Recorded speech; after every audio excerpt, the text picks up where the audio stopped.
Independent Environmental Natural Resource Finance Committee to order. Welcome everybody, welcome members. Today we have two issues. One certainly an emerging issue with CWD, and another one rather discussion with regards to the damage assessment and restoration grant that was obtained after being applied for by the MPCA. That's the first on our agenda, so we'll start out with, is it Mr. Benke from the MPCA? Good morning, Mr. Chair and members. Dave Benke, Minnesota Pollution Control Agency. I'm the Division Director for our Resource Management and Assistance Division. Welcome. I'd like to talk to you a little bit about our grant that we received from the U.S. Fish and Wildlife Service in result to the Deepwater Horizon settlement. Before I do that, I want to just introduce a couple of folks.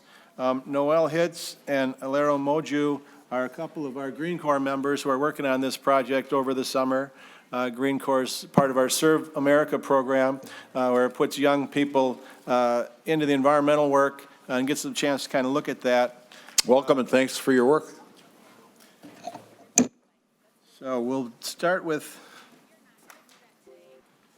our mission, of course, you know, is to protect and improve the environment and human health, and that has a lot of intersections with pollution and issues that are out there. One of those issues that cropped up was back in April of 2010. One of the largest spills occurred in history of marine oil from a drilling rig called the Deepwater Horizon. British Petroleum was the owner and operator, as well as others on that, and it was a tragedy in a lot of different respects. Over 11 people lost their lives in the Deepwater Horizon explosion, and current estimates indicate that nearly 210 million gallons of oil were released during that spill. So how does that connect to Minnesota? Well, one of the things that we looked at from the spill was our loon population. You know, a lot of our birds in Minnesota migrate, and the Minnesota loon is one of those birds that migrates. And they migrate down to the Gulf Coast where this spill occurs. It's estimated that approximately 600 to 1,000 Minnesota loons were killed from the oil spill. They didn't have little Minnesota license plates on them or anything, but they did estimate, based on the population migrating loons to that area, that was a number from Minnesota. It's not surprising that we have technical difficulties sometimes, but so out of that oil spill, there was a settlement reached, and some of the dollars included funding for programs designed to benefit migratory bird species, such as our loons and our white pelicans. Those were affected by the spill. Those animals travel down there and they sit out the winter and migrate back in the spring. So what we asked for from the U.S. Fish and Wildlife Service was to renew our Get the Lead Out campaign. This was a campaign that we had worked on a few years back, which was nationally recognized as an outreach and education program. It's designed to use a suite of partnership-based strategies that increase both the manufacturing, the sale, and the use of environmental-friendly, non-lead tackle in Minnesota. Loons can pick up the lead, and that results in lead toxicosis. I've got a handout here. Well, I'll pass it around. Emily, if you want to. It takes a look at the contents of the gizzard of a loon.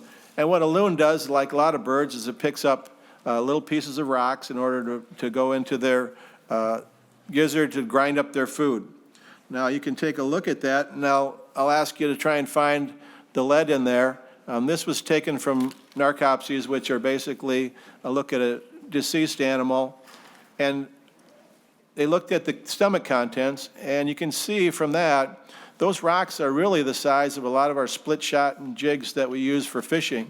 When they're made out of lead, they go into that grinding and then are released into the animal, resulting in fatalities, especially if the lead is in the gizzard.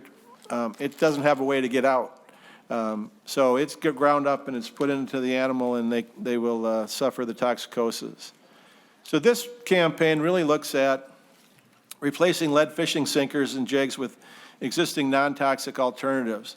Provides immediate benefits to the loons, but also has our manufacturers in mind and helping them reach out and get the understanding of the benefits and the alternatives that are available. When you go into a sporting goods store, you see a ton of lures that are available, and you may not know which ones you want to take a look at. The ones for non-toxic are marked, whether they're with bismuth, tin, or other alloys that are replacing the lead. So what is the result of the grant? We have $1.27 million that we applied for. We'll be using that over the course of 3 years, and we'll use outreach and education activities that we've used in the previous campaigns. We're going to organize and hold approximately 50 tackle exchanges every year, so that's about 150 over the course of the grant. And past, we collected over 8,000 pounds of lead with tackle exchanges, so we know that's successful. We'll educate anglers at major sporting shows annually across the state, approximately 4 or 5 each year. Now that's a chance to talk to sportsmen and women at the shows and talk about alternatives to the lead sinkers. We'll partner with lakes and river associations and resorts. We're going to work with science teachers to engage their students over the 3 years, hopefully to get over 12,000 students understanding the alternatives to lead tackle. We'll work with bait and tackle stores across the state.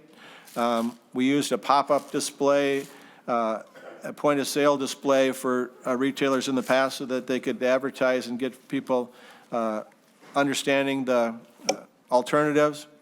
We'll support local retailers in helping them find the lead-free fishing tackle.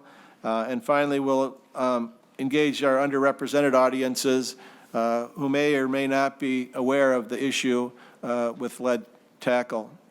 The grant is going to provide funding for staffing as well as for tackle and resources for the exchanges. We estimate about 1.2 FTE will be used from existing staff, and we'll hire 1 new temporary unclassified FTE.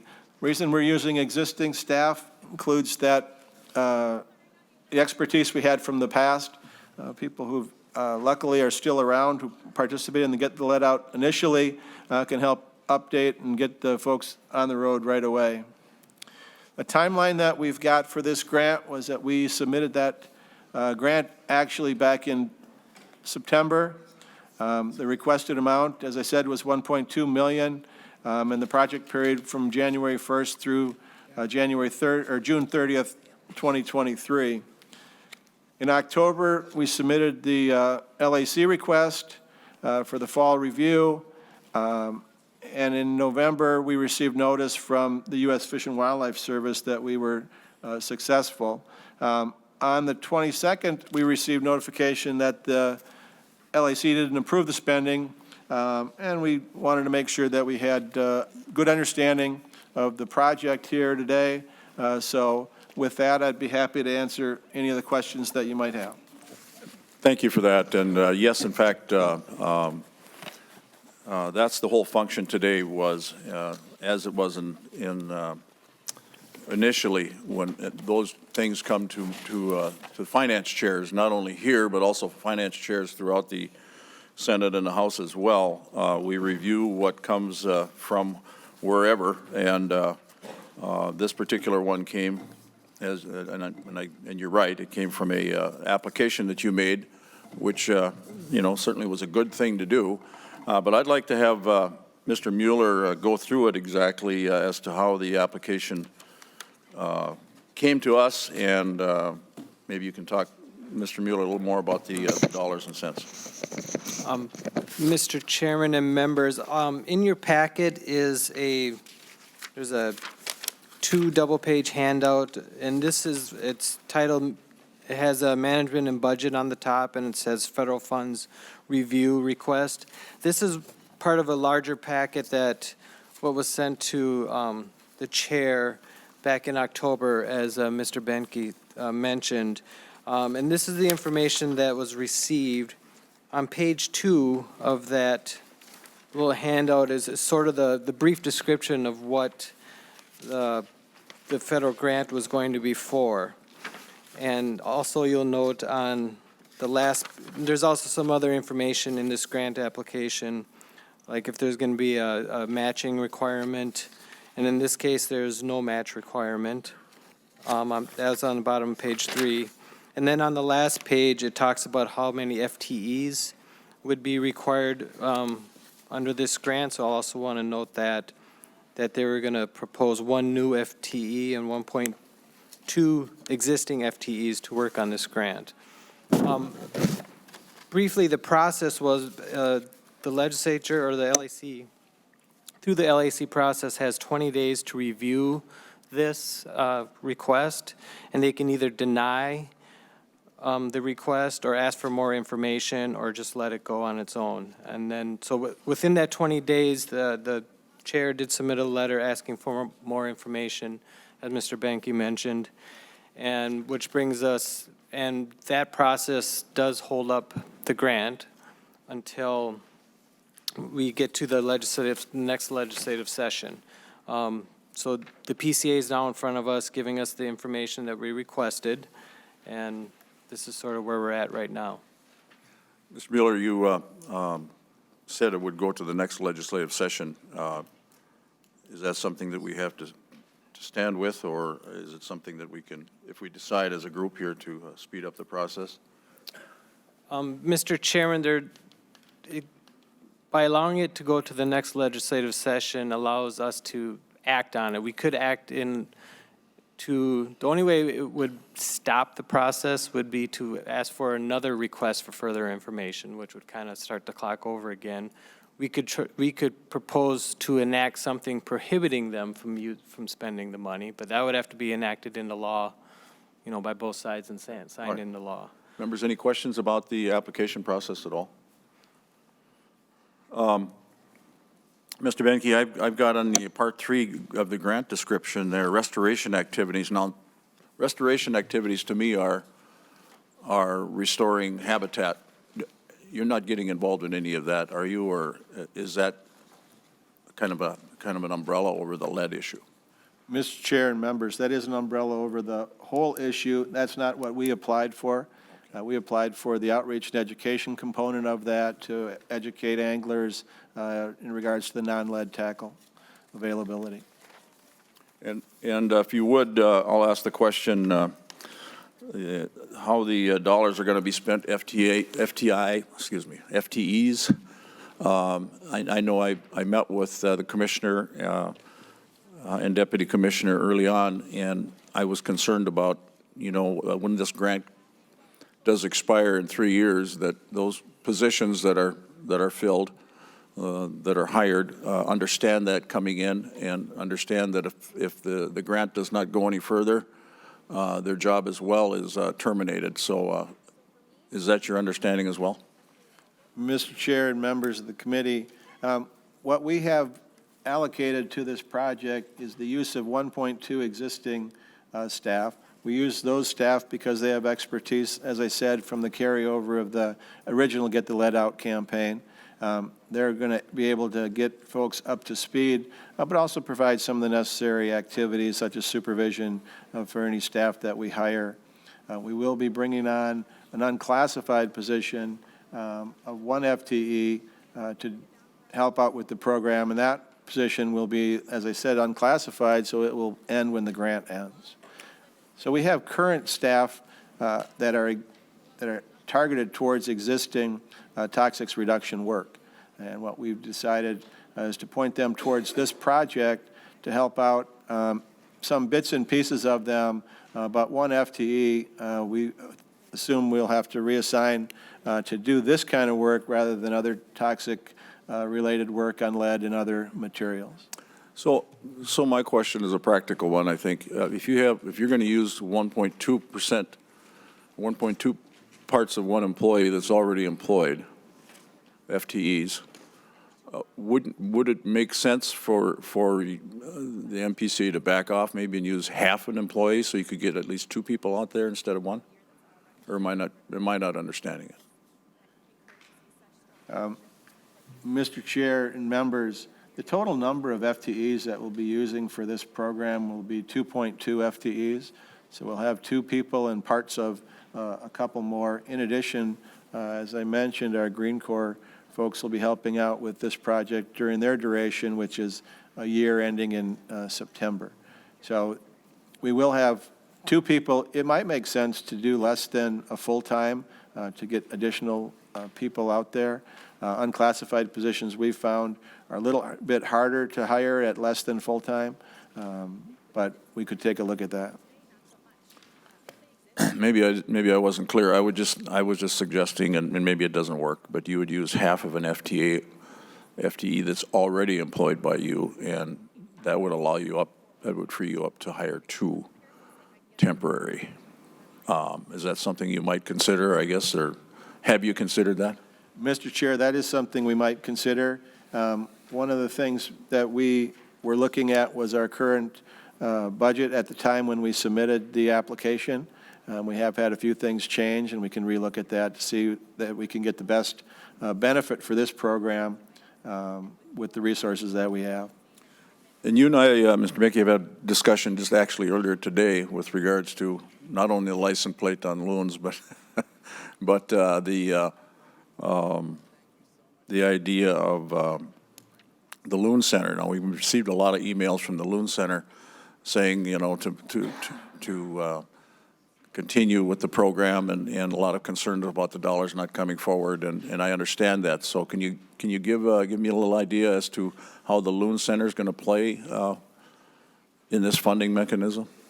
Mr. Chair and members, one of the things that we've looked at is the opportunity that the Loon Center creates for us. This is an outreach and education program, and that will play probably a really good role. The one thing that we've got currently, though, is the facility isn't built, and so any outreach and education activities that we would do would be as part of our program and not necessarily directly given to the Loon Center. But we have had discussions about what opportunities might exist to provide that. There is, you know, a current site, and so doing some outreach and tackle exchanges or education at that site might be possible.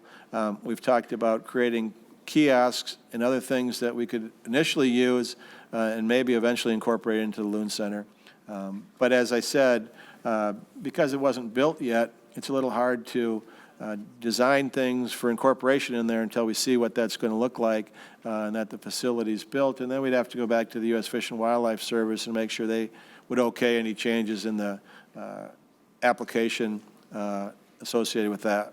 Just understand that I did talk to the folks from the Loon Center. They're very supportive, obviously, and so what you're saying is that if you were to, you know, apply and get another grant, say 3 years from now, you would certainly include them in the exchange program that you talk about, the exchange of lead sinker educational piece.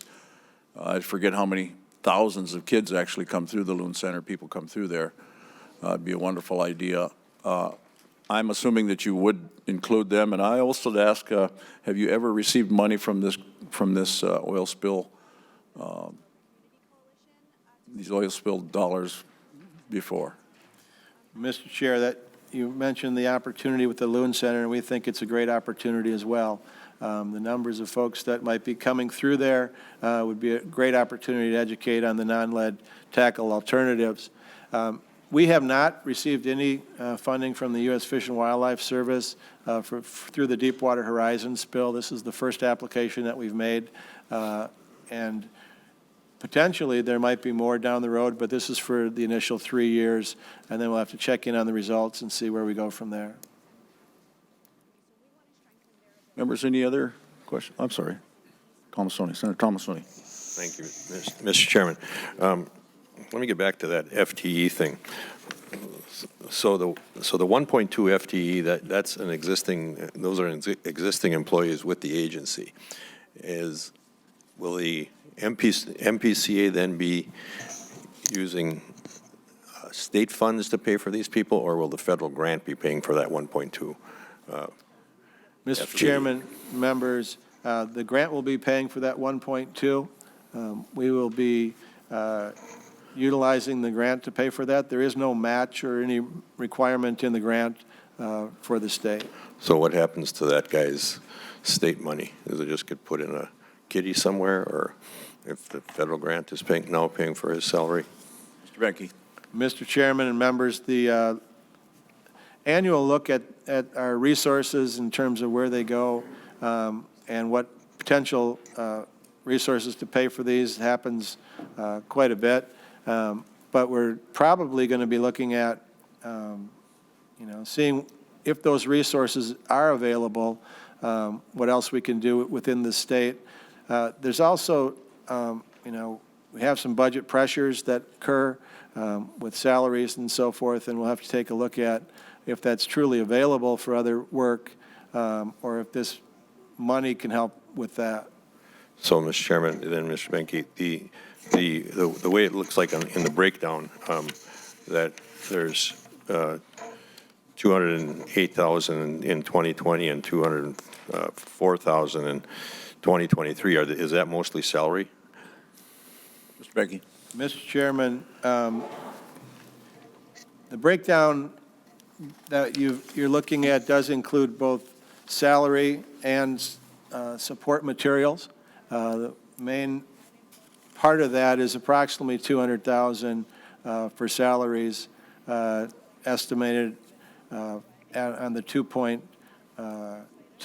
FTEs that we've got. Roughly, we use $100,000 per FTE when we estimate that out.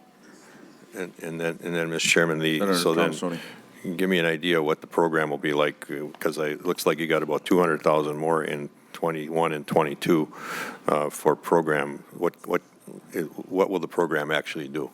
So that's when we'll begin the program work in terms of tackle exchanges, development of outreach and education material, and actually conducting the exchanges, the travel to the locations, our work with the retailers, and so forth. So then in the fourth year, it looks like it's just salary. Does the program end after the third year, or what? How does that work? Benke. Now, the fourth year will be the actual third year of the grant. We'll be doing additional outreach and education work, but we'll probably have procured most of the tackle and other things that we'll need for those exchanges up front. When we do the procurement, buying in bulk, particularly in the tackle world, pays off a lot more than expenditures out over time. Mr. Chairman, so Senator Tomassoni. So what are the 2.2 FTEs doing in 2023? Mr. Benke, would you speak in a little closer to us? Oh, sorry. Thank you. Mr. Chairman, we're going to have to take a look at the exact FTEs that we're using in each year. As we develop the program and information, we may need less FTEs, once the materials are developed and so forth. So the breakdown on an annual basis might be changing or evolving just a little bit. Senator Weber. Thank you, Mr. Chairman. So just to follow up on Senator Tomassoni's questioning a little bit, so when you used the grant monies to fund 1+ FTE, the existing FTE, did you or did you not go out and replace that individual with someone else to carry out whatever duties they had? Mr. Benke. Mr. Chair and members, we'll be reassigning that person to this work. So we did not. Okay. And so when you say reassigning to some other project, or do you intend to make this particular project a full-time position? We'll be, Mr. Chair, we'll be reassigning that person during the duration of the grant. And so it'll be a position as long as we have the grant funds on this piece. We may then reassign them to additional toxic work that we have ongoing at the agency. Senator Bach. Well, mine might be a better question for DNR. So if Mr. Benke, if you can't answer this, maybe somebody from DNR can get us some numbers. I'm just curious if we have any historical data on the number of breeding pairs of loons we have on, Minnesota's lakes and rivers. It just seems like on the lake I live on, and they do a loon count every year, but and I've been on the lake my whole life, I don't remember seeing what I've seen in recent years in the fall, large rafts of loons, maybe 20, 30 of them getting ready to migrate. I don't remember seeing that as a kid. So I'm just wondering if are there more loons on Minnesota's lakes than there was when I was a kid, or do we have any information on that? And I don't have to have an answer today if you don't have it, but I think knowing where we've come from, I think would be helpful to us as we make decisions whether we want to, allocate resources going forward, this or general fund.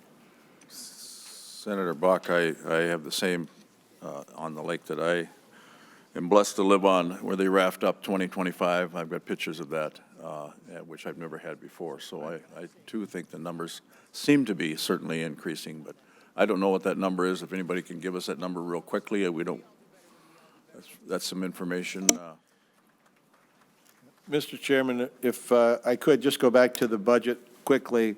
One thing I failed to mention, we've got fiscal years for the federal funding and fiscal years for the state in terms of how they overlap. This is a 3-year grant, so each year is approximately $400,000. You just have to add the back and front ends of the years to actually match up with our fiscal year. So I apologize for that. We have a guest here real quickly. Can you give us an answer to Senator Bach's question? Yes, Mr. Chairman, members of the commission, my name is Carol Henderson. I retired from the DNR as the Non-Game Wildlife Program Supervisor in October of 2018, but my job seems to have followed me home on some occasions. And for the question you had about the loons, there are certain what they call deep water Cisco lakes, about 160 of them in northern Minnesota, where loons gather late in the summer, like Lake Ida, and they're feeding below the thermocline on the Ciscos. It's a very nutritious, oily fish. It helps them fatten up prior to migration, and so that's where you may see gatherings of 20 or 30 or more loons as they're feeding on these very nutritious fish prior to migration. Otherwise, they're more solitary, seen in pairs or family groups. We do monitor loons, or the DNR monitors loons annually, and this information is on the DNR website for the loon monitoring inventory. There are 6 different regions that are monitored independently where you can see the trends, some up, some down, some staying even. But we do keep track of these, but we also have done necropsies on loons since the 1970s. And we found that over time, about 11 to 12% of all loon mortality in the state, which we estimate to be perhaps a total of 1,100 to 1,200 loons, at least 100 to 200 loons per year are dying from lead poisoning when they pick up lead jigs or sinkers on lake bottoms.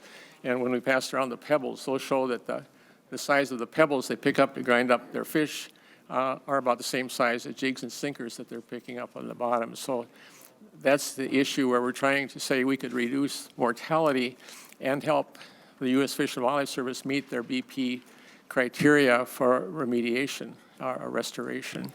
Okay. So we're trying to comply with those federal guidelines with this proposal. Senator Buck?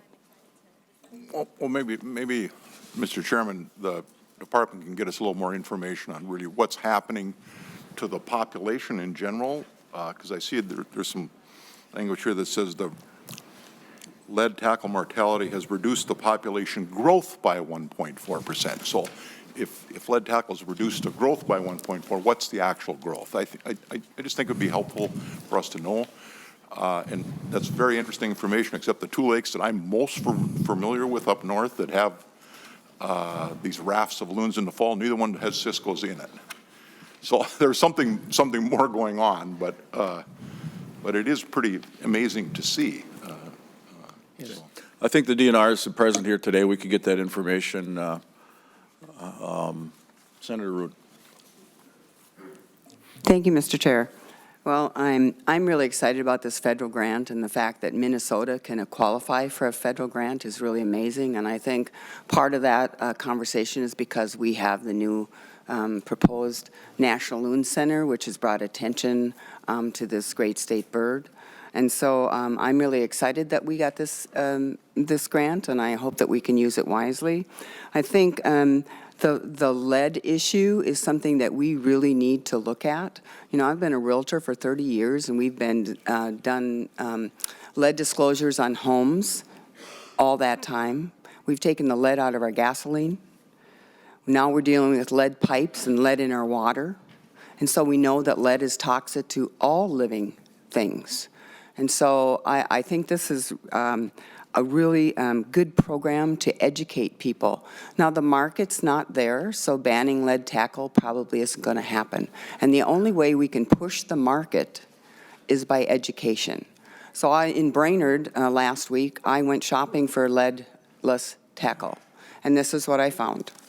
I can buy these sinkers, 24 sinkers, lead sinkers, for $1.50.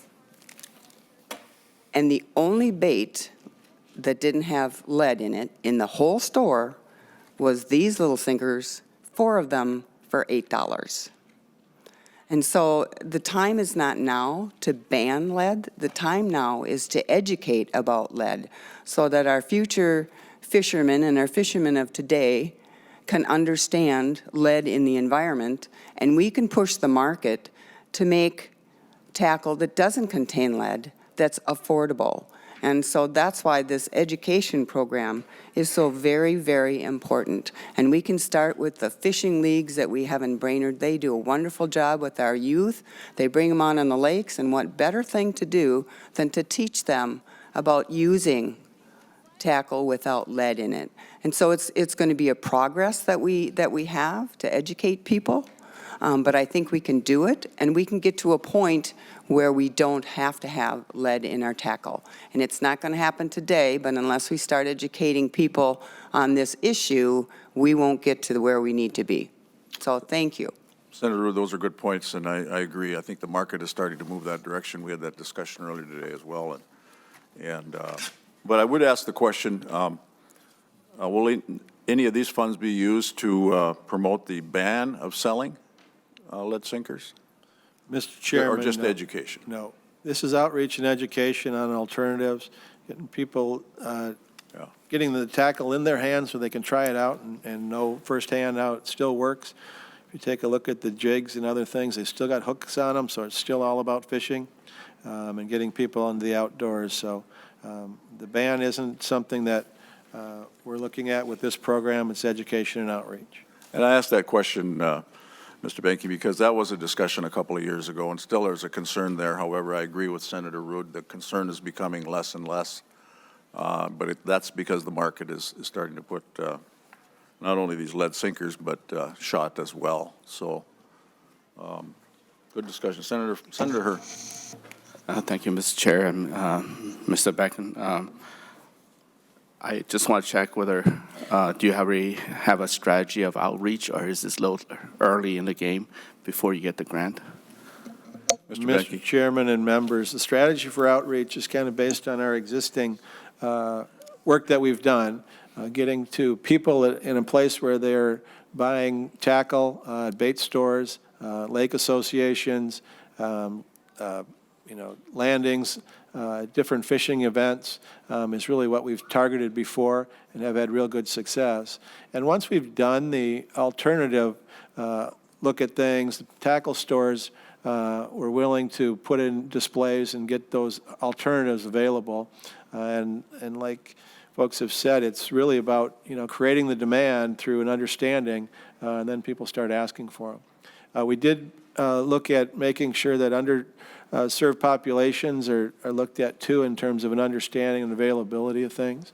A lot of folks in the metro area are fishing for not only for recreation but for subsistence, and therefore want to make sure that their understanding is well done too in terms of the tackle and the alternatives.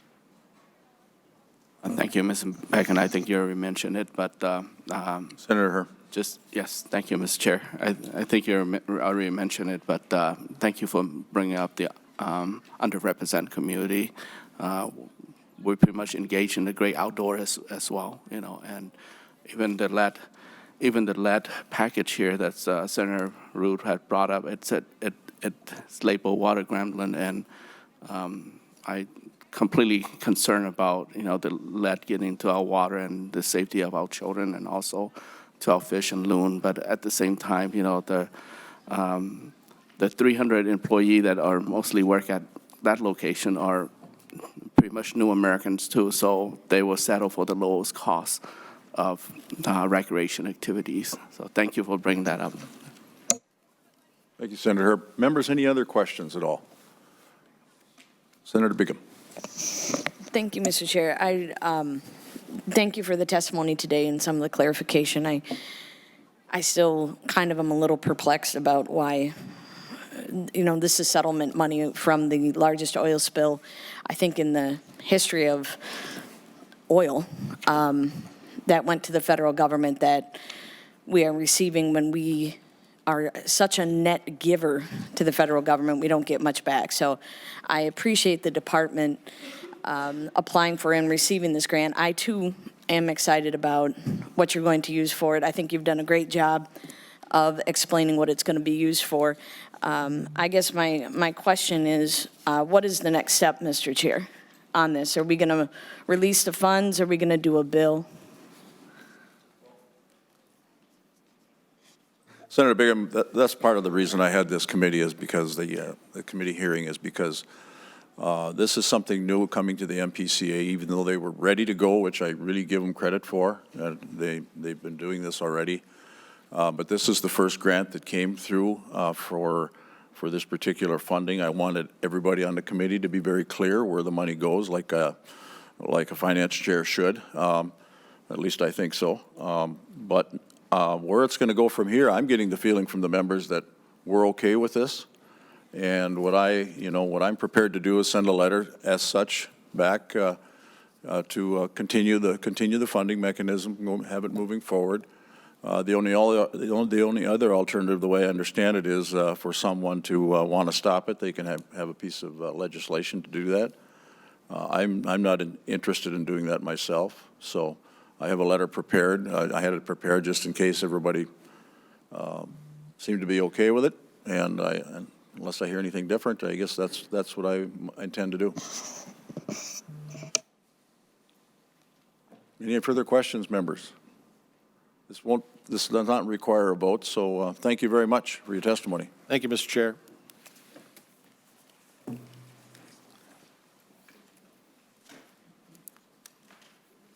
And the letter will be coming out to you members right now. Next up, we have chronic wasting disease update. With us today, we have the DNR. We also have Mr. Menke as well, Peter Larson from the university and the Board of Animal Health. What my function today is, or what our function today is not to get a rerun on what CWD is. I think we've informationed ourselves to death on CWD. We know what it is. However, we've expended some dollars, appropriations, a fairly significant amount for research and science, as well as taking care of carcasses through dumpsters, had the DNR testing appropriation, and we just simply want a update. And again, we don't want to go through through what this is unless the university is here to tell us that he's got it all cleaned up and ready to go. That's the information we'd love to hear today. But again, thank you for coming to the committee. Is it Beth? Barb. Barb. From DNR. From the DNR. Okay, Barb. What's your last name? Please identify yourself and go ahead. Good morning, Mr. Chair and members of the committee. My name is Dr. Barbara Keller, and I'm Big Game Program Leader with Minnesota DNR. And it's my pleasure to be here today to give an update on CWD surveillance and management in Minnesota. So I'm sure many members of the committee have seen our CWD response plan, which was recently updated. If I were to boil that down into 3 main points for how we manage the disease, it would be to find the disease where it exists as early as possible, where it does exist to reduce the risk of spread and transmission, and to advance our understanding of the disease. So I'm going to walk through Each of the areas of the state where we have identified the disease in our population are in captive cervid facilities, and give an update on what we have found over this past surveillance year. So we'll begin in the northern portion of our state in Deer Permit Area 604. This is in Crow Wing County. This is what we would classify as a recent early detection of the disease in the wild. Deer Permit Area 604 was created due to the detection of a free-ranging positive deer in close proximity to a captive facility in Crow Wing County. So as a result of that detection of a free-ranging deer, we did change regulations. We created a new deer permit area, which we titled 604, and we enacted regulations in order to prevent the spread and transmission of the disease further into our wild deer population. With the detection of the disease in our free-ranging deer population, we began the clock on a 3-year plan. So we intend to continue surveillance of our wild deer population here for an additional 2 years as we are just have completed the first year of surveillance.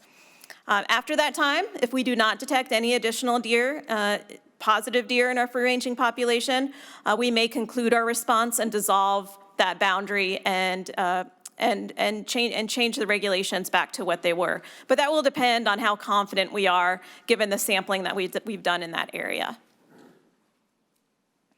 These two maps show the sampling that we've done in and around that area. So the map on the left, that's at a wider area. That was in response to the detection of the captive facility that was positive.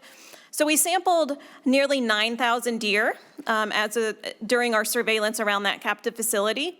So we're fairly confident that when we did find our one positive deer, which was a dead deer that was then tested, we're fairly confident that we detected the disease early on in the infection process because we had sampled approximately 9,000 deer prior to that one detection. Since the time of that detection of the free-ranging positive deer, we've increased that sample size to just under 13,000 deer. And so with the surveillance that we've done this fall, we have not... Excuse me, Senator Tomasoni has a question. Thank you, Mr. Chairman. Maybe I missed something along the way, but it was my understanding the only way you can find out if a deer has CWD is by testing the brain of a recently deceased animal. So are all these tests on animals that have died, or is there some other way of testing them? Dr. Keller. Mr. Chair, members of the committee, yes, that is correct. The gold standard for the test for CWD does use retropharyngeal lymph nodes, which in most cases come from deceased deer. So we conduct our surveillance of the free-ranging population from hunter-harvested deer. Well, that makes another question. You said mostly. Can you do it from live deer? So there are tests which would use the tonsils of the deer, or there's a rectal biopsy. That's not considered a gold standard test in that deer can not test positive for the disease, but in fact be infected with the disease. Thank you. Please proceed. I'm sorry, Senator Rood. Mr. Chair and Senator Tomasoni, so in my district in Crow Wing County on opening day, they had testing stations all over the county, and so I visited several of them to see how the testing was going for that day.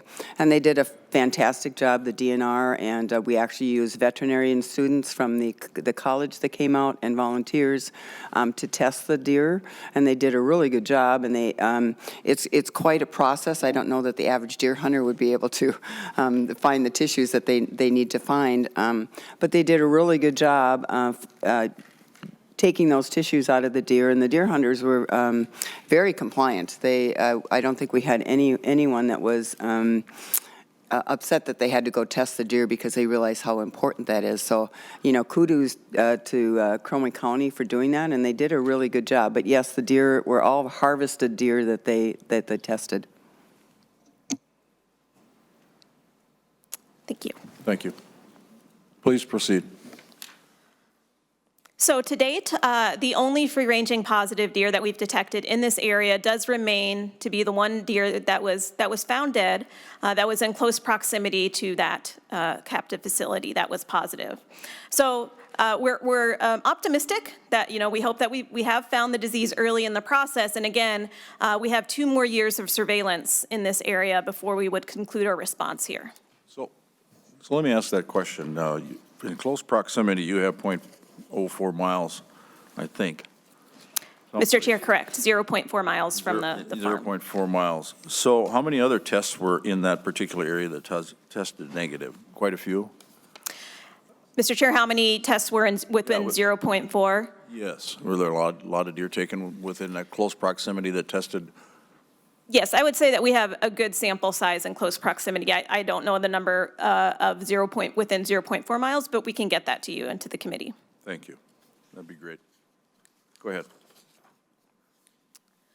Moving on to our central surveillance area. This is in and around Meeker County in the central portion of our state. This surveillance area was created due to the detection of another CWD positive captive facility in this area.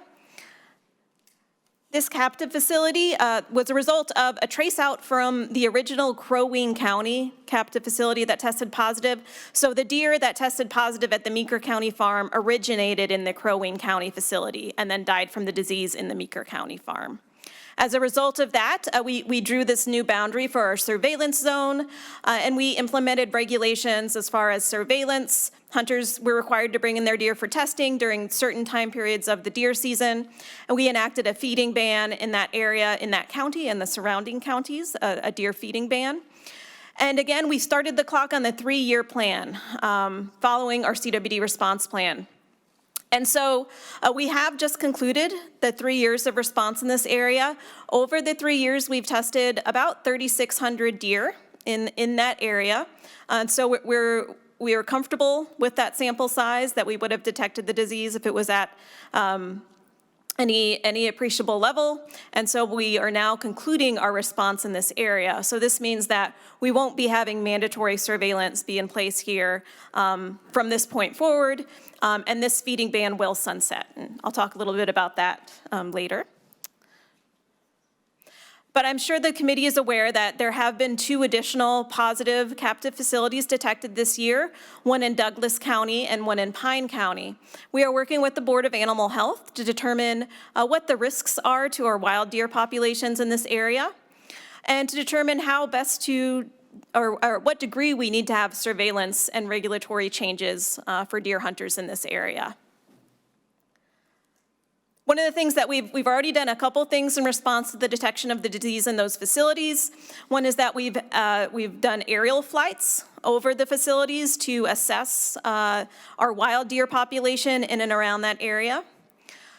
We also recently have made changes to the feeding and attractant ban, which will affect these new counties, and the commissioner just signed this rule. It will go into effect on February 24th. The map that you're looking at shows the gray counties, which are already in our feeding and attractant ban. The pink counties are those counties that we'll be adding and which will go into effect on February 24th. And then those yellow counties are those that were in response to the Meeker County facility, and due to the sunset, those will be dropping out of the feeding ban on July 1st. So they will remain in place. The feeding ban will remain in place over the winter, but on July 1st, they will drop out of that ban. So now we'll move on to the southeastern portion of the state, and this is where we have a persistent infection of chronic wasting disease in the free-ranging deer population. So our response in this portion of our state has been more aggressive than in the other areas because we have detected multiple positive deer and continue to do so. And so we have regulations that are more aggressive than elsewhere. So we liberalize buck and doe harvest. We have special late season hunts, which occur in late December in some of the permit areas within this zone. Mandatory surveillance during the entirety of deer season. Carcass movement restrictions preventing the movement of whole carcasses outside of these areas. The feeding and attractant ban. We've also added a buffer zone, and that's represented in the yellow area here. And so the regulations within the buffer zone are aimed at detecting the disease if it spreads outside of that area where we know it exists, and preventing the movement of whole carcasses from that area of higher risk outside of to areas of lower risk. We don't have any determined sunset for these regulations at this time as we continue to detect new positive deer each year. So this next slide shows the sampling that we've conducted within that southeastern portion of the state over this past year. And so each of those green dots represents the location of a harvested deer that has been sampled for the disease, and the colored polygons then represent deer that have been detected positive for the disease. And you can see that in the table there, that's broken down by the deer permit areas. Over the fall, we have detected 26 positive deer within this area. And you can see how that's broken down by the deer permit area. I will add that for 646, that number, we did detect one deer that was found dead to be positive for the disease. So it's actually 10 in 646.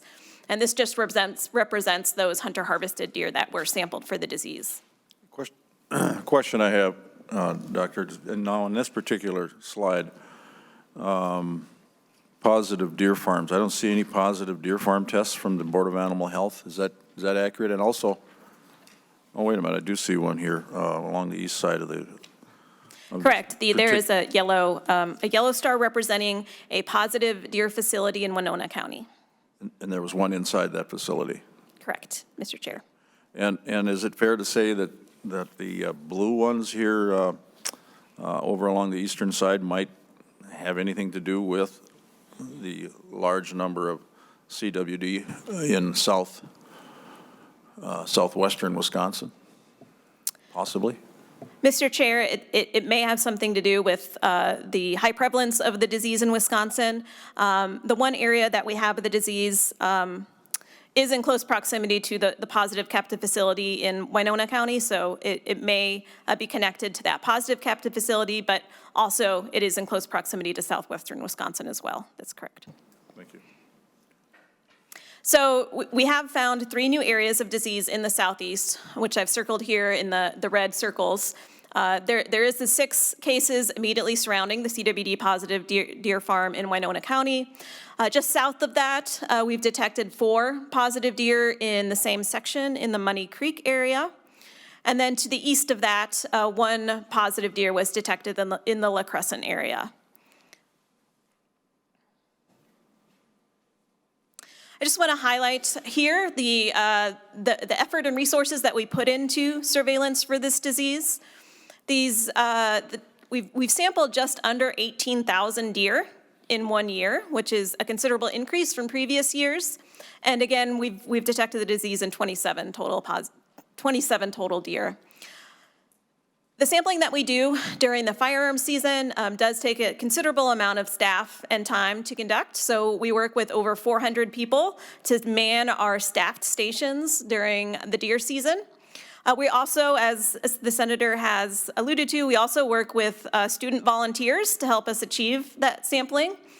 But we're also looking how we can increase our efficiency with sampling. So we have this past year used self-service sampling stations outside of the major firearm season. So during archery and muzzleloader season, we have these self-service sampling stations that hunters drop off heads for, and then our staff can pick them up and sample them, and that certainly helps increase the efficiency of our process.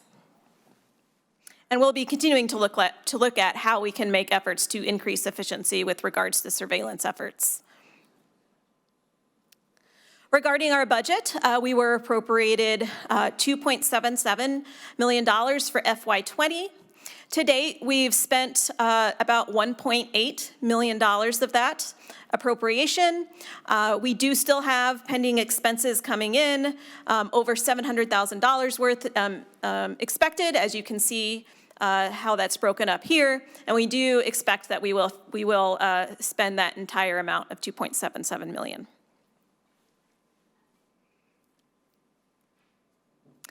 As far as what's expected ongoing for our efforts this winter, we are conducting our targeted culling in the southeastern portion of the state, in and around where we've detected positive deer. This map here shows the colored areas that go from yellow to red represent our focus area for targeted culling. So this is the footprint at which we are doing targeted culling with, in cooperation with the USDA Wildlife Services. So it's not at a permit area wide scale or larger than that. It's in close proximity to where positive deer have been detected. We don't have any culling efforts planned for the northern permit area in Crow Wing County at this time because we have just detected it in one deer to date and did not detect any additional deer this fall. So we don't believe that that effort is warranted in that area this year. We're currently working with 63 cooperating landowners in the southeastern Minnesota to achieve that targeted culling, about 15,000 acres. And to date, or as of last Friday, 135 deer had been removed as part of that effort. You can see how that's broken down for the Winona and Preston area. We do have, so far from that effort, 2 suspect positive deer. So they have been detected as positive in the screening ELISA test. The IHC test, which is the confirmatory test, has not yet been received for those. So one of those is in the Winona area in close proximity to that captive cervid facility that tested positive, and one of them is in our core area in the Preston area. As far as what we have planned looking forward to next fall, we'll be assessing our surveillance and efforts and our hunting regulations to see what worked. There were a number of new regulations that we put in effect, especially in the southeastern part of the state. So we'll be assessing what worked with those efforts, if there are any changes that we need to make to the regulations, if there are any changes we need to make with how we're communicating to hunters about the regulations and about the disease in general. We'll be assessing those. We'll be looking at any new detections of the disease on the landscape and how that might change management zone boundaries. And then we'll be continuing to work with the Board of Animal Health with regards to the positive captive facilities to see what sorts of changes we need to make in those areas. It's likely there is going to be some surveillance efforts around those captive positive facilities. We're just not sure what that's going to look like at this point. Finally, to summarize the state of the disease here in Minnesota, it's important to keep in mind, although it's disappointing that we continue to find positive deer, this disease is still rare in our state, and its footprint is small. And so we have an aggressive approach to try to keep it that way. However, we intend to have an adaptive approach as well, and to assess how our efforts are working and adapt accordingly as we need to. Finally, it's extremely important that we keep our public with us along the way. Our hunters, other cooperators, and businesses are essential for the successful management of this disease in the state. And with that, I'm happy to take any questions. Thank you, Doctor. It was very good. Just so I'm sure the committee probably knows this already. Part of the reason we're able to stay on top of this, I think, in Minnesota is that the DNR has been given emergency rulemaking authority. So if something happens on the ground, they don't have to wait till 2 and 1 of us come together and decide that we should do something about it. They have the rulemaking authority, emergency rulemaking authority, which to me makes good sense. So, any other questions? Any follow-ups at all? Senator Johnson. Thank you, Mr. Chair. Would you explain that emergency rulemaking authority and how far that extends? I can't do that, but I can have Mr. Knopf do that. I would appreciate that. Thank you. Mr. Knopf. Yeah, Mr. Chair, Senator Johnson, that is, it's in Chapter 97A, and it's a power to prevent or control wildlife disease. It gives the commissioner broad authority to control wildlife disease, including shooting from motor vehicles by persons designated, requiring sample collection from hunter harvested animals, by limiting wild animal possession, transportation, disposition, and by restricting wildlife feeding.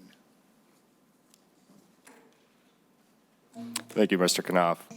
Oh, Mr. Chair. Thank you, Mr. Knopf. I appreciate that. One thing I didn't hear in there was domestic herds or fenced-in herds. This seemed to be focused more on wild populations. Is that correct? Mr. Chair, Senator Johnson, yes, so just talk about wildlife feeding and wild animals. Actually, in Chapter 17, farm cervidae are not considered wild animals for the purpose of the game and fish laws. So my question then would be, as a follow-up, when you were reading that first statute there, it talked about transportation of animals. would that not include an animal being transported across the state Well, from a farm?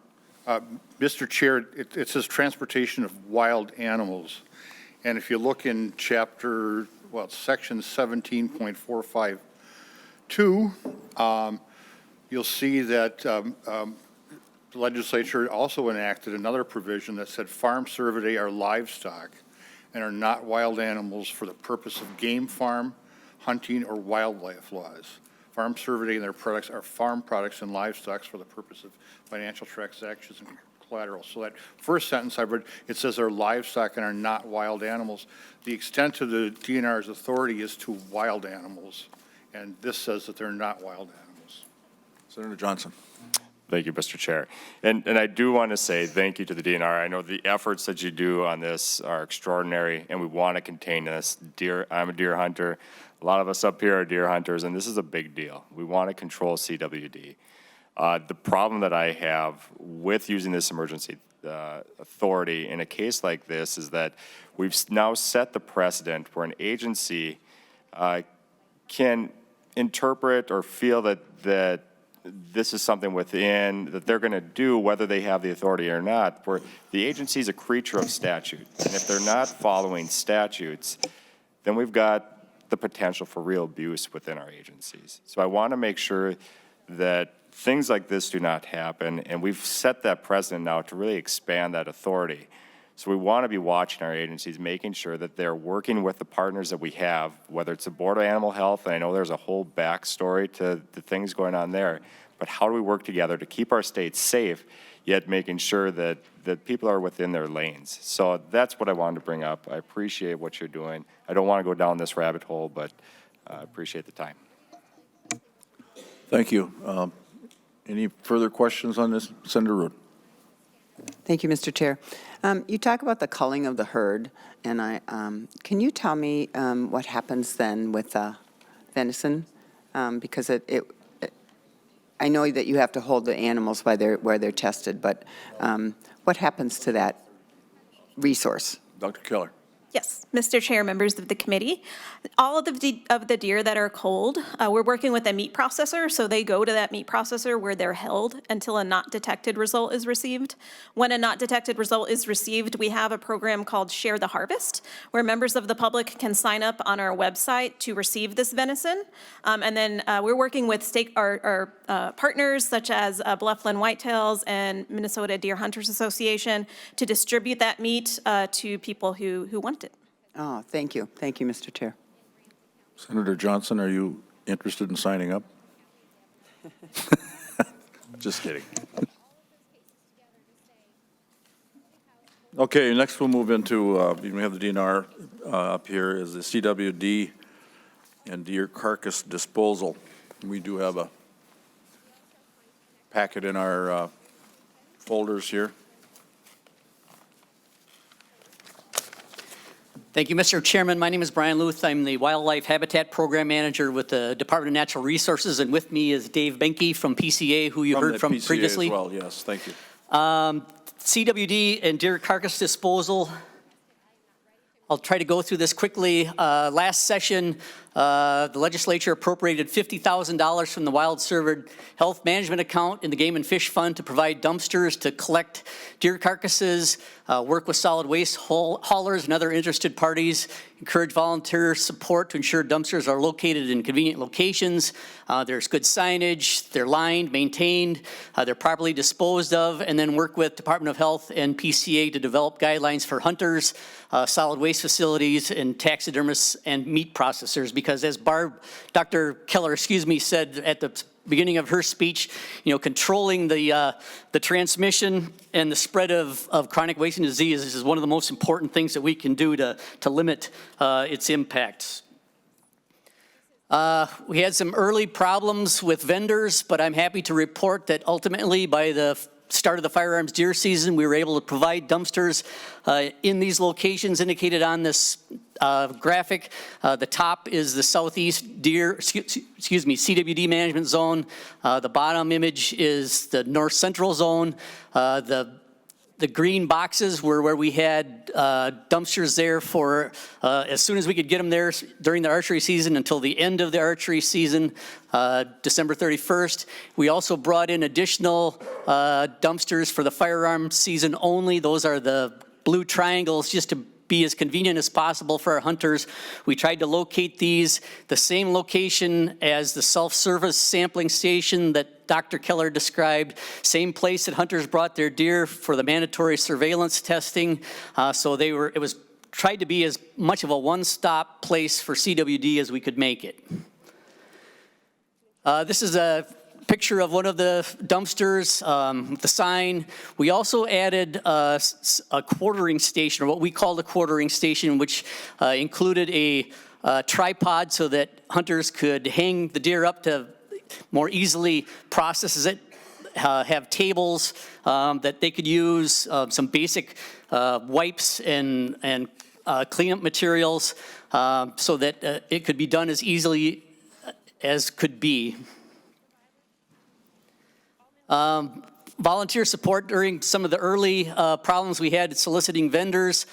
We asked our partners, especially Bluffland Whitetails Association, the Minnesota Deer Hunters Association, they placed dumpsters during the time when we were going through bid processes to try to get those through our own bid processes. And then also we received a $900 donation from the Minnesota Backcountry Hunters and Anglers, so a total financial support of almost $5,000 from our partners. Costs as of January 27th, I've broken it down into the north central zone so you can get an idea of just a small limited area around that single positive we found up in Crow Wing County. Cost us approximately $40,000. The whole southeast zone was an additional $125,000. I just saw an invoice this morning on my desk from one of our vendors for another $3,000. I know there's one other vendor we haven't received all the invoices for. So bottom line is probably going to be in that $175,000 range of our costs for this past year for the dumpster program.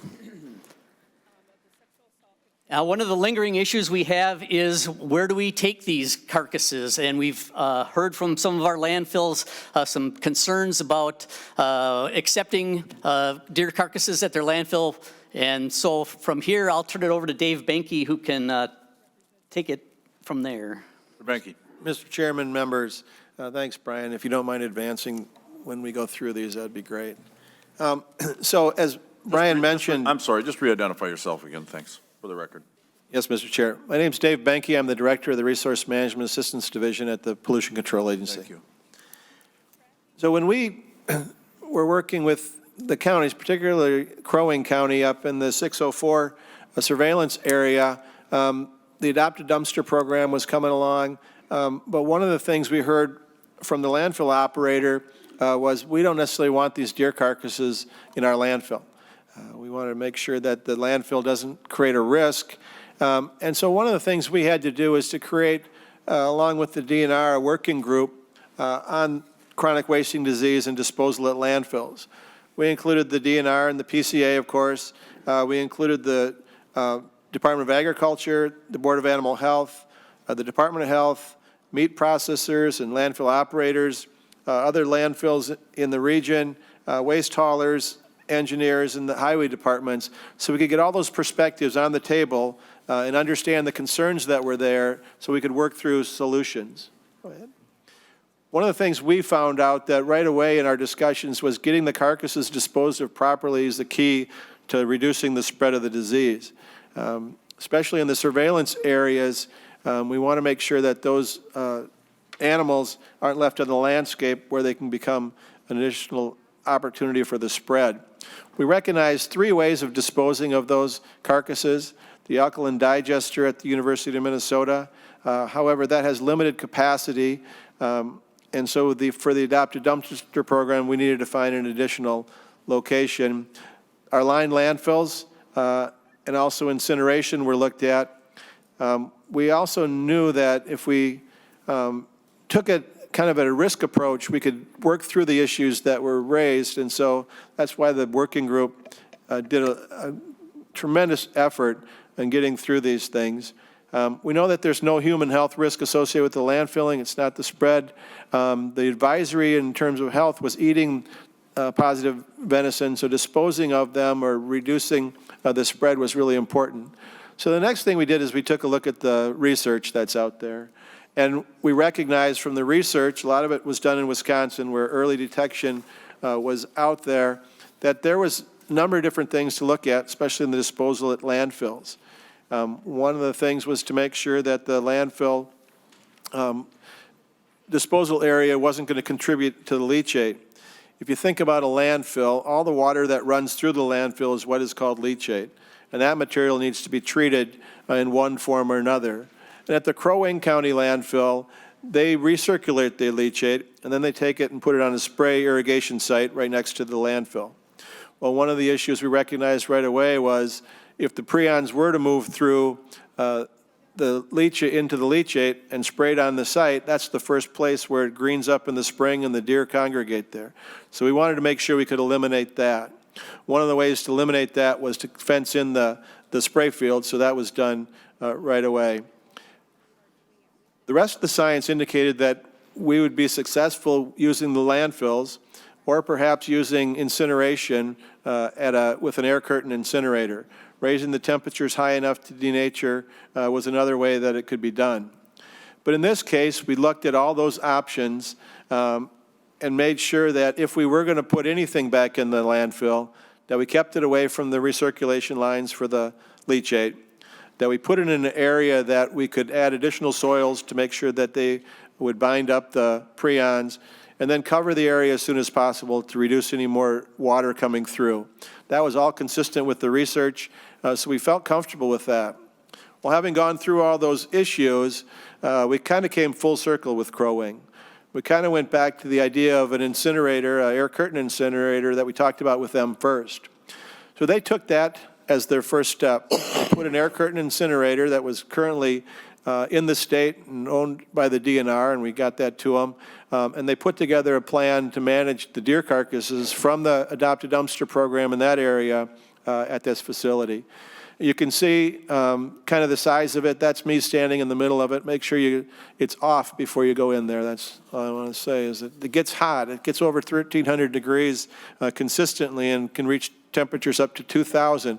So it's a really good opportunity to dispose of the deer carcasses and denature the prions with that. The next slide shows where to put the ash once it's done. This was at the top of the landfill where they're currently closing out an area, and cover would be put up upon that right away so that it wouldn't have leachate come through that. And the last thing on the next slide you can see is they put up the fence around this spray irrigation site. And that's where the leachate gets sprayed out to further manage the leachate there. It was a great effort in terms of what happened. We didn't have a lot of time. Last April is about when we started the group and got things in place by the archery season. We learned a lot during the archery season on how to manage water and other things in the dumpsters and got the program down. So when the firearms season came around in November, we were ready to manage a much larger volume. 80% of the deer are taken during that firearms season, so it's really a much more busy time and needed more of the burning there. In the southern part of the state, we ran into some issues related to the same kind of thing. I'm not sure if they wanted to accept the carcasses, particularly disease-infected carcasses in the landfill. We recognized that we needed to get things in place. We utilized the La Crosse landfill in La Crosse, Wisconsin as part of the system for the fall, but we're going to be going back down to the southeast and working with Olmsted County and others to establish a more permanent, reliable disposal option in that area, recognizing that we're probably going to be in the long haul there in terms of surveillance, testing, and so forth. The Crowe area, if the surveillance stops and we don't need to test things, can probably go back to the way things were and maybe not use the air curtain incinerator. So that's all I have for you in terms of an update. I appreciate the time, and if you could direct any questions for us, we'd be glad to answer them. Thank you very much. A lot of good work. Senator Bigham. Thank you, Mr. Chair. Thank you so much for the presentation and the update.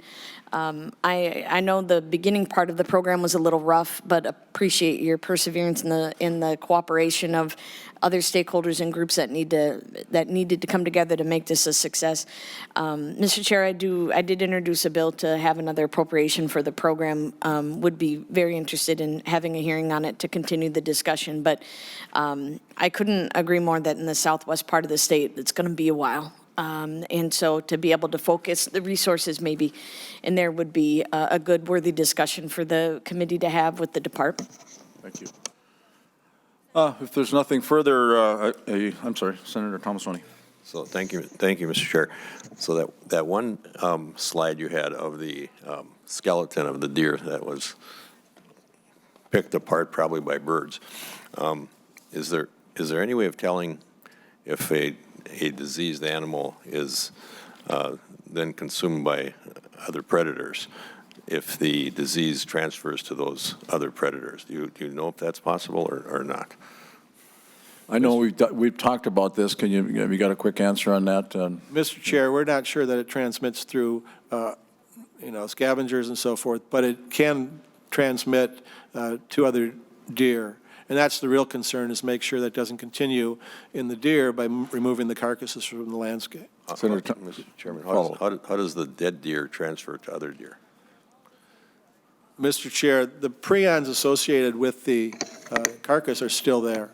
And so whether they were in the lymph nodes or in the spinal column or they would still be present in that animal. So if they, the bones broke down in the prion state, they'd sit there on the soil available for another deer to come along or not. So during the process when the animal's alive, they're shedding the prions through saliva, urine, feces, and that's how it connects. But it could go further once it's on the soil. Well, Mr. Chairman, you think it transmits that way, but you can't identify the prions in the saliva or in the urine or in the feces, is my understanding. Senator, if I may, the University of Minnesota is up next. I'm getting the. Okay. We can answer that kind of sign from him over there. So if we can hold it to that. Again, thank you very much, and a real shout out to the Bluffland Whitetail Association, Minnesota Deer Hunters Association, and the Minnesota Backcountry Hunters and Anglers. I mean, that's pretty nice donations. I'm sure a lot of it's in kind, but it shows how serious this matter really is, and we appreciate the work you're doing so far. Thank you. Okay, anything else? Nothing. Thank you very much.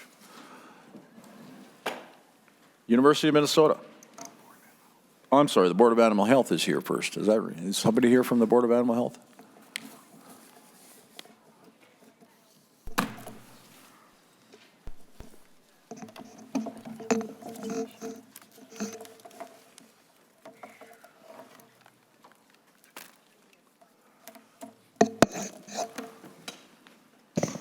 Good morning, Mr. Chair and members of the committee. My name is Linda Glazer. I am an assistant director with the Board of Animal Health. Welcome. Thanks. So to provide you with an update, we've prepared a handout from the Board of Animal Health, and this is somewhat updated information from the last update you had in October, as well as some summary information from the 2019 calendar year. So just with the beginning of that, we have to date 304 farm cervid herds registered with the Board of Animal Health. This is a decrease of about 45 herds since we updated you last October. The total number of animals in those herds is listed there with a table, a breakdown of the species of animals that we have in those herds. The total number of animals in the herds fluctuates quite a bit over the year, as we have a number of animals, especially in the fall, that are harvested or exported out of the state. And then by the end of January, the herd owners have to submit their fawn and calf inventories from the previous year. So we're now getting that information into our database, the number of animals that were born in those herds in the last year. And just to summarize, the 2019 surveillance for chronic wasting disease in farm cervids, as we discussed previously, that is only a test in farm cervids that is done on animals that are died or harvested. And in 2019, in the calendar year, we had a total of 2,172 farm cervids tested for chronic wasting disease. You can see the results there, and really turns out to be a 99% successful test rate for the testing that we're doing. Based on, as a result of the farm certificate audit and program changes we are making, we've really tried to reach out to producers through training, authorization program to get increased tissues that are collected and more suitable for testing. And so we've really been able to improve our successful test rate for chronic wasting disease. Then the bottom part of the first page is herd cancellations. That relates to sort of compliance, which is on the third page. But this calendar year, we have canceled the registration for 8 herds, farm cervid herds, that were previously registered. That means if we cancel the person's registration, it was due to sort of chronic noncompliance with the program regulations. The producer then can no longer possess farm cervidae, so they have to do something with the farm cervids. Out of 8 of those herds, 5 of the herds were depopulated or dispersed. We work with them to, either get the animals to slaughter, get them or get them put down, harvested, and they may be used for the own producer's use. 1 herd signed a compliance agreement, and then 2 herds are pending outcome. And I know at least one of those was delayed to put down their herd related to the stop movement order that was expired January 29th. The second page is just a map of the farm cervids herds in Minnesota by species. We've updated that with the decreased number of our herds, but you can see they are distributed throughout the state. And then the color coding on the bottom of the page goes to the primary species in each of those herds. Compliance, you can look through that. Just the notice of violations we've issued throughout the 2019 year, civil penalties, and then the fines that were assessed and collected through our compliance efforts. The middle of that third page then gives you an outline of our recent epidemiological investigation when we identified a CWD positive animal in a herd in Douglas County. And this was identified in December 2019 when we received test results from an animal that had died in that herd. The Douglas County herd was a very small herd at the time. The animal was identified. There was only 1 animal remaining in that herd, actually, and that herd had been in existence a very short time, about 10 months. And so we knew those animals had moved from the Pine County herd, and that was a really strong focus for the investigation. And we have since found CWD infected animals in those herds, in that herd. So we in this investigation, looking at the movement in and out of herds and between herds, we identified a total of 7 herds, and those were quarantined during this investigation. And at this point, we have 2 herds that remain quarantined. They have CWD exposed animals in them, meaning they have animals that are still alive, but have been exposed to some of the positive animals we found in the Douglas and Pine County herds. Those animals are still alive. They've been appraised, and we're waiting on federal indemnity for those animals. Ideally, if we could put those animals down and get them tested, that would help us to complete our investigation. So the others, as we mentioned before, we have initiated a sample collector authorization program. Anyone that wants to collect tissues from farm cervids for CWD testing now has to be authorized by the board. And the goal of this was to improve sample collections and submissions by producers and others that are collecting tissues from farm cervids and increase the successful testing rate that we have. And so far, 132 people are now authorized sample collectors. We have several that are still pending, that are working through the process, and so we continue to work with producers, veterinarians, and then others that want to be authorized to collect tissues from farm cervids for CWD testing. And that's just a quick summary. The map on page 4 is our updated Board of Animal Health CWD endemic area. This is an area that is defined by our Minnesota rules and is based on where wild cervids are found infected with CWD in the state.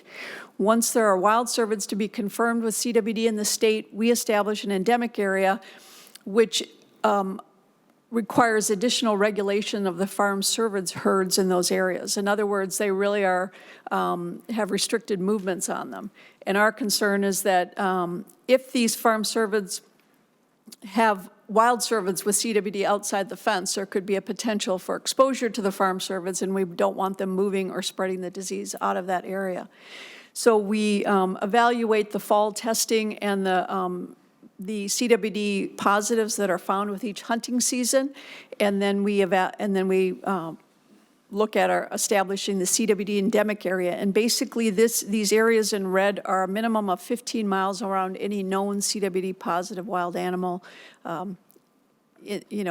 that's confirmed to have CWD. Okay, thank you. I think we're going to have to move on here very quickly. So any questions from the Board of Animal Health? Any concerns? Certainly, if we have any, we'll get a hold of you. And, all right, thank you very much.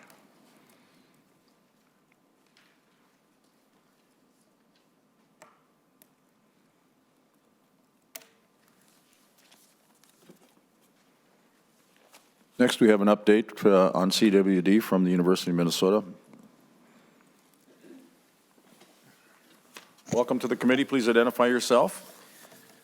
My name is Dr. Peter Larson. I'm an assistant professor in the Department of Veterinary and Biomedical Sciences at the University of Minnesota.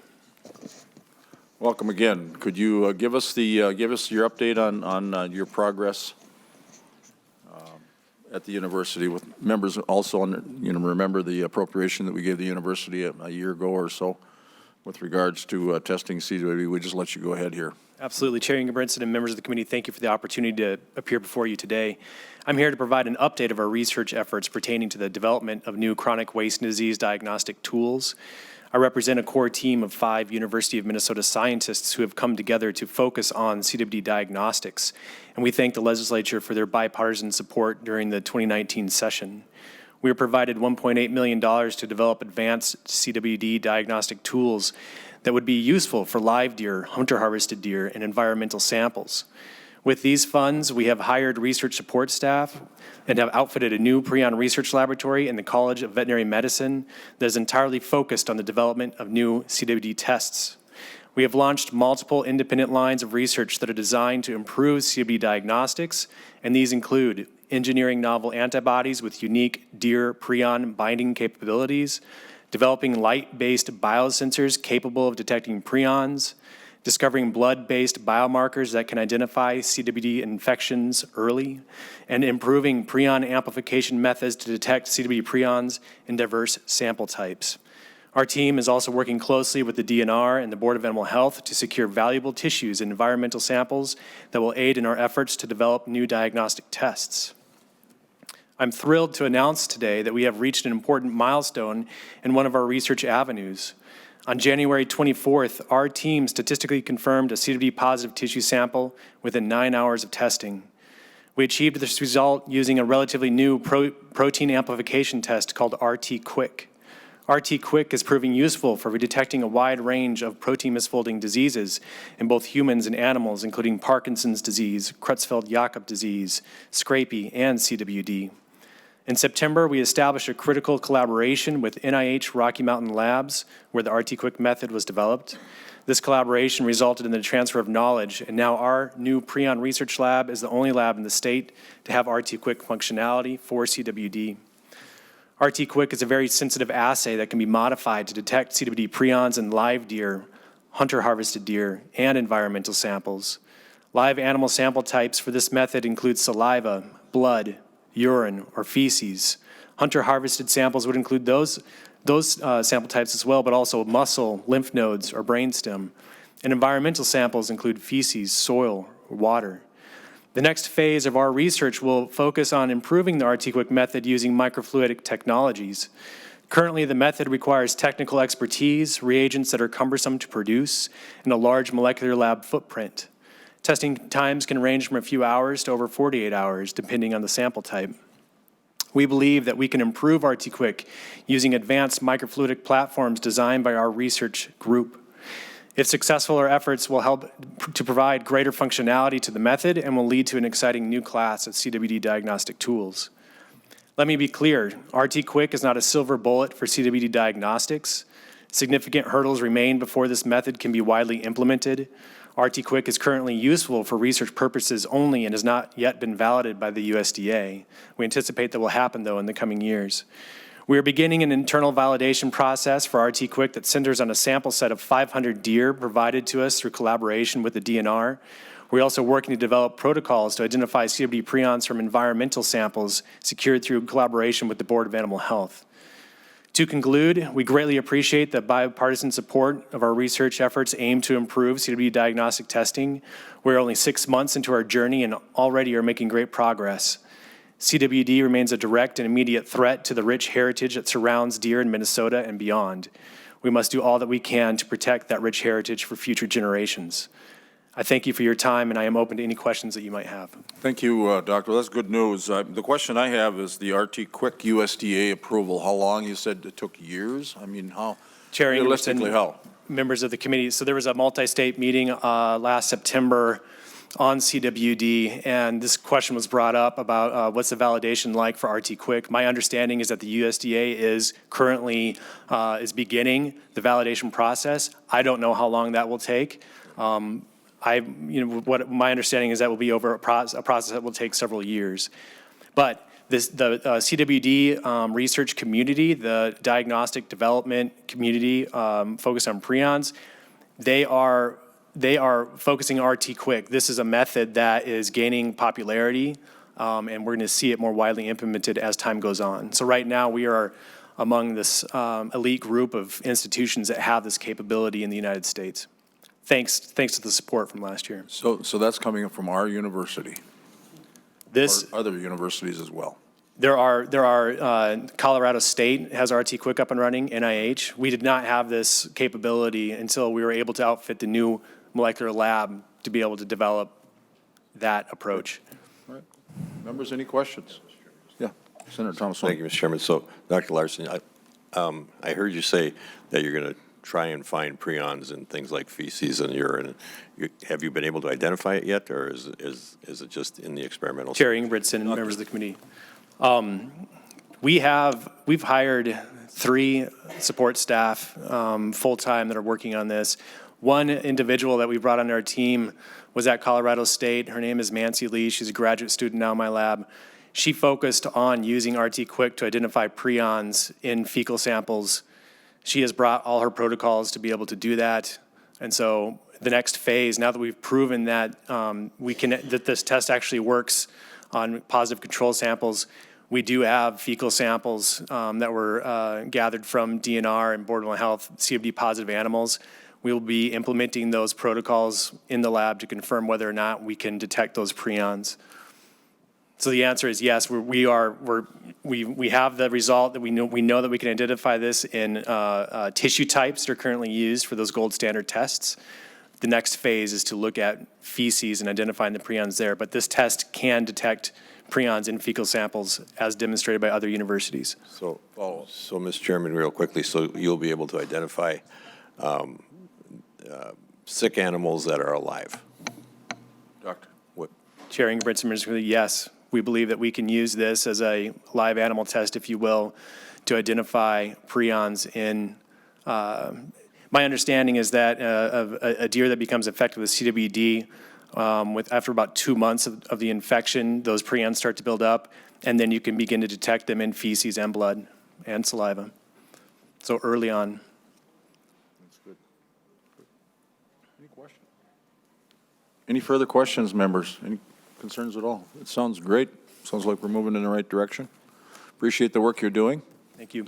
And at any time, certainly get a hold of any one of us if you have any questions, or we'll get a hold of you. Absolutely. Thank you. We also have with us today Girl Scouts. And we're wondering if we could get one or two to come up and testify real quickly, as I know you had concerns about the lead loon bill. I guess I call it the lead loon bill, but the appropriation bill. We certainly like to see our youth in the community getting involved in all areas of government and especially the environment. So we're pointing fingers back and forth. Who gets to go first? Okay, please identify yourself and real quickly give us you understand now that we went ahead and approved it. We just had to talk about it a little bit. You understand that? Go ahead. Mr. Chairman and members of the committee, I am Adeline Shimmick. Can you get really close to that microphone if you can? I am Adeline Shimmick, and we are members of Girl Scout Troop 56087 from the White Bear Lake area. What area? I'm sorry. White Bear Lake area. Okay. Our troop is here today to ask that the $1.27 million in federal grant funding from the BP Deepwater Horizon oil spill, dedicated to protecting loons through education about the benefits of non-toxic fishing tackle, is released. Our troop became concerned about the use of lead fishing tackle when we learned about the untimely deaths of many otherwise healthy trumpeter swans in our community due to lead poisoning. Our hope is that the Get the Lead Out campaign by the Minnesota Pollution Control Agency will help educate the public about the harm lead fishing tackle causes to local wildlife and help people understand how important it is to use non-lead fishing tackle. Not only will this effort help protect loons, it will help protect many other types of wildlife, including trumpeter swans and our national bird, the bald eagle. Our fellow troop member, Lily, could not be here today, but she wanted us to share her frustration that more is not being done to protect wildlife from lead poisoning when there are other options for people to use when they are hunting and fishing. As legislators, you have an obligation to protect wildlife and the environment for our generation and the generations to come. Very good. Thank you. My name is Cammie Buck. Is this on? Yeah. My name is You have to Cammie get Buck. really close. There you go. My name is Cammie Bachmeyer, and one of my favorite things about the beautiful state of Minnesota is the native wildlife that lives and thrives here. It is so very important that we ensure our lakes, rivers, streams, fields, and forests are safe for all animals. Having hunters, fishermen, and fisherwomen use safe, non-lead tackle and shot is necessary so more innocent loons, swans, and other wildlife do not become poisoned with lead. These animals cannot advocate for their safety, but I can and I will. I come from a family that enjoys both fishing and hunting, and we are happy to make an adjustment to keep all wildlife safe from lead. I believe with proper education, the majority of outdoor enthusiasts will feel the same. My name is Lila Ammon, and every single year, my family and I go cross-country skiing at Sucker Creek to see the trumpeter swans. To hear about them dying because of lead poisoning breaks I and my family's hearts. If the money isn't released to MPCA, the lead will continue to be added to our lakes, rivers, and streams. That lead will then continue to kill wildlife, poisoning the food chain, and causing avoidable harm to the environment.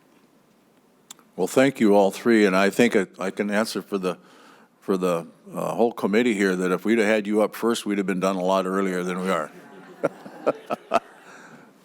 So very good. Thank you very much. And you understand again now that we did go ahead and approve that. So the work that you did pay off, right? Thank you. And thank you for being part of Girl Scouts. Members, we're stand adjourned.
you.